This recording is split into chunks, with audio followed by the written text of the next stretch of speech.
এই কুকুরটা কাটার বিছানাতে ঘুমিয়ে পড়েছিল, কিন্তু যখনই তার পিঠের মধ্যে কাটা গেঁথে গেলে সে ওই কাটাগুলোকে পাথর দিয়ে বাড়ি মেরে মেরে স্প্রিং বানিয়ে ফেলে।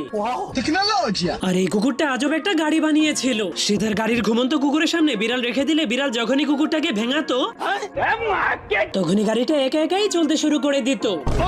আর এই কুকুরটা তো জুতা দিয়ে গাড়ি বানিয়ে সেই জুতার উপরে বসলেই তার গাড়ি চলতে শুরু করে দেয়, কিন্তু তার গাড়িতে কোনো ব্রেক না থাকার কারণে তার গাড়ির অ্যাক্সিডেন্ট হয়ে যায়। আর এখানে এই বাচ্চাগুলো তো দোলনা খাওয়ার গাড়ি বানিয়ে ফেলেছিল, আর এই মহিলাটা তো রশি দিয়ে লাফানোর গাড়ি বানিয়ে ফেলেছিল, কিন্তু এই বুদ্ধিমান কুকুরটা হকি স্টিক দিয়ে গাড়ি বানিয়ে ফেলেছিল। এই জন্য তার গাড়িটা থেমে গেলেই সে বলকে ব্যাট দিয়ে বাড়ি মেরে দিত, যার ফলে তার গাড়িটা চলতে চলতে তাকে সোজা অফিসে পৌঁছে দিত। এরপর শালা এমন একটা গাড়ি আবিষ্কার করে যেটা ব্যায়াম করলেই চলতে শুরু করে দিত। আর এই কুকুরটা এতটাই বুদ্ধিমান ছিল যে সে মাত্র 2টা রশির মাধ্যমেই গাড়ি বানিয়ে ফেলে, কিন্তু এই কুকুরটা হাওয়া দিয়ে চলতে পারা গাড়ি বানিয়ে ফেলে। আর এই কুকুরটা যখনই